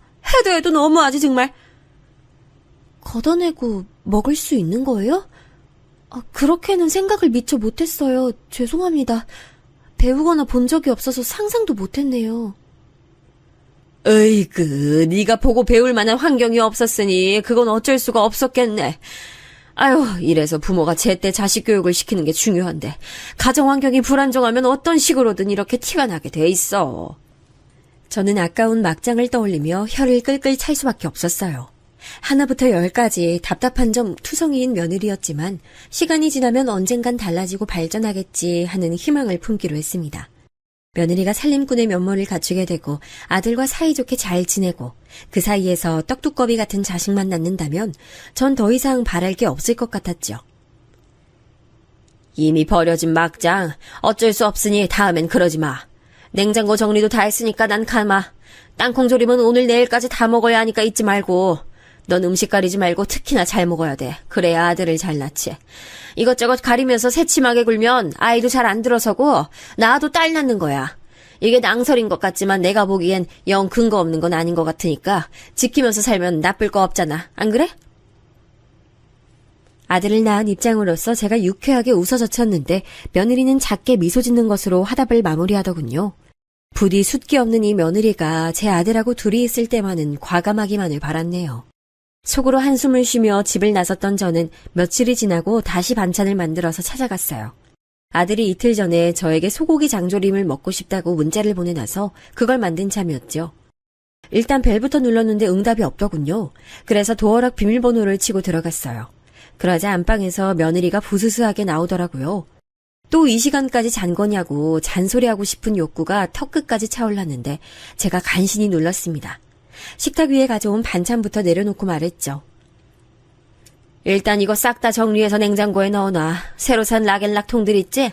선반에서 그거 꺼내다가 양 맞춰서 나눠 담고 예쁘게 정리 시작해. 정리요? 예쁜 정리요? 진짜 귀찮아 미치겠네. 그 애미에 그 아들인지 둘 다 사람 돌아버리게 만드는 재주들이 있네. 뭐라고? 너 방금 뭐라 그랬니? 내가 잘못 들었나? 얘 잠깐만. 너 그거 어디로 가지고 가는 거야? 정리해서 넣으라니까 그거 왜 다 쓰레기통에 냅다 버려? 야! 너 미쳤어? 잠이 덜 깼어? 상상도 못한 일이 벌어졌습니다. 갑자기 며느리가 믿기 힘든 내용을 중얼대며 다가오더니 제가 가져온 반찬들을 쓰레기통에 휙 버려버린 겁니다. 너무 어이가 없고 화가 나서 그 순간 제 머리가 핑 돌더군요. 눈에 힘이 들어가서 며느리를 쳐다봤는데 제가 움찔하고 말았어요. 저와 달리 며느리는 너무나도 평온한 기색이었고 무표정하게 저를 바라보면서 한마디 하더군요. 이딴 거 해달라고 바란 적도 없어요. 귀찮아 죽겠으니까 그냥 가세요. 가시라고요. 너 갑자기 왜 이러니? 사람이 돌변해서 이러니까 내가 어이가 없어서 상황이 안 믿기네? 못 들으셨어요? 가시라고. 꺼지라고. 제발 나가달라고. 아, 제가 무릎이라도 꿇어야 나갈래요? 며느리의 발언에 저는 속이 차갑게 식는 것을 느꼈고 일단 이 자리에서 벗어나는 게 맞다는 판단이 섰습니다. 며느리는 눈도 깜짝 안 하고 가만히 저를 쳐다보고 있었어요. 반찬 주러 갔다가 난데없이 봉변을 당한 저는 억울하게 나가야만 했습니다. 집으로 돌아가려는데 황당한 분노로 숨이 턱 막히더군요. 그래서 아들에게 장문의 문자를 전송했습니다. 제가 방금 겪은 도저히 믿을 수 없는 상황에 대해 말입니다. 도저히 아들에게 알리지 않을 수가 없었죠. 이런 무서운 인물과 제가 제 소중한 아들을 결혼시켰다니 저는 엄마 실격인 것 같아서 너무 속상했어요. 자책을 하며 하늘을 올려다보고 있는데 잠시 후 아들에게서 전화가 왔습니다. 분명 며느리의 만행에 깜짝 놀라서 화가 난 상태일 거라고 믿었어요. 그런데 아들의 목소리가 가라앉아 있더군요. 엄마, 안 그래도 내가 할 말이 있었는데 요즘 회사 일도 정신이 없고 해서 내가 엄마한테 얘기하는 걸 깜빡했어. 세연이하고 내가 일이 좀 있었거든. 아들, 목소리가 왜 그래? 그럼 둘이 설마 싸워서 냉전 상태였어? 내가 안 좋은 시기에 세연이 심기 건드려서 아까 그 사태가 난 거야? 아니 엄마, 그것도 그건데 근본적으로 세연이하고 내가 싸운 이유는 엄마 때문이에요. 나 때문이라니 갑자기 그게 무슨 소리야, 우리 아들. 엄마 괜찮으니까 머뭇거리지 말고 정확히 다 얘기해줘봐. 나 때문이라니. 나 때문에 부부싸움을 해온 거야? 엄마가 자꾸 집에 불쑥불쑥 찾아오고 집안 활보하고 아무데나 다 뒤적거리면서 참견하고 매번 잔소리 늘어놓고 이러는 것들, 세연이는 그게 너무 싫었나 봐. 워낙 예민하고 섬세한 성격이기도 해서 그걸 부담스러워했고, 난 우리 엄마가 좋은 의도로 그러시는 걸 나쁘게 받아들이지 말라면서 세연이한테 맞서느라 우리가 계속 몇 번 다퉜어. 그래도 나는 어쨌든 사랑하는 우리 엄마 편이라서 세연이가 변해야 한다고 생각했는데 이틀 전에 말다툼하다가 알아버린 거야. 세연이가 스트레스를 너무 많이 받아서 정신과 약 복용하고 있다고. 하마터면 저는 핸드폰을 손에서 떨어뜨릴 뻔했네요. 저로 인해 지난 몇 달간 참고 또 참아온 며느리가 정신과 약까지 복용 중이라는 사실은 엄청난 충격이었습니다. 손이 덜덜 떨려왔어요. 아들이 한숨과 함께 털어놓은 내막. 며느리는 불우한 가정 환경을 겪었던 탓에 자기만의 공간, 안식처 이런 개념에 아주 예민한 사람이었던 겁니다. 그렇기에 제가 며느리만이 온전히 누릴 수 있는 시각에 멋대로 없이 예고도 없이 늘 쳐들어갔던 게 화근이 됐나 봐요. 이혼한 부모 양쪽에게서 버림을 받았던 며느리는 늘 인내하면서 어른의 눈치를 보고 참는 것이 능사라고 익혀왔기에 저와의 관계도 좋게 출발하고 싶어 참아왔던 모양입니다. 이젠 너무 지치고 힘들어서 세연이 다 포기하고 싶은 생각까지도 든다고 하더라. 근데 난 또 세연이가 너무 비약적인 말을 하는 것 같아서 공감이 안 가는 거야. 난 엄마의 사랑만 듬뿍 받고 자라서 솔직히 세연이의 그런 정신적 아픔을 모르겠더라고. 근데 약 먹고 있다고 밝히는 세연이 표정이 정말 세상의 허물을 다 끌어안는 모습이었어요. 엄마, 나 어떡하면 좋을까? 우리 아들, 우선 절대 자책은 하지 말고 우리 아들 잘못 아니니까 다 엄마 잘못이니까 엄마가 해결할 거야. 엄마가 미안해. 저는 속사포처럼 아들에게 대답한 후 도망치듯 전화를 빨리 끊었어요. 아들의 전화를 제가 먼저 끊은 것은 이때가 처음이었습니다. 그리고 아파트 놀이터 구석에 주저앉아 가슴을 치며 오열했습니다. 이날 이때까지 인생을 살아온 저라는 존재가 결국 이 정도밖에 안 됐다는 것. 저도 결혼하고 나서 시어머니 때문에 정말 하루에 10번도 더 죽고 싶을 때가 많았고 남편 또한 그때 도움 하나 안 되는 존재였기에 정신을 놓아버릴 것만 같았는데 그 과정을 지나왔던 제가 며느리에게 똑같이 괴물 같은 시어머니가 되어버렸다는 것. 사이 좋지 않은 친정 식구들을 둔 탓에 피를 나눈 가족에 대한 묘한 갈망과 갈증을 가지고 있는 제가 온전한 가정의 울타리 없이 부유하며 살아온 며느리의 아픔을 조금 더 들여다보지 못했다는 것. 마지막으로 제가 제 목숨보다 귀하게 여기는 아들의 결혼 생활에 제가 오점을 남기고 말았다는 것. 이 모든 것들이 제 안을 소용돌이치면서 절 울부짖게 했어요. 왜 저는 이다지도 단편밖에 못 보고 사는 인간인 것인지 스스로가 너무 옹졸하게 느껴졌습니다. 이 서글픈 죄책감을 어떻게 해야 현명하게 털어낼 수 있을지 모르겠어요.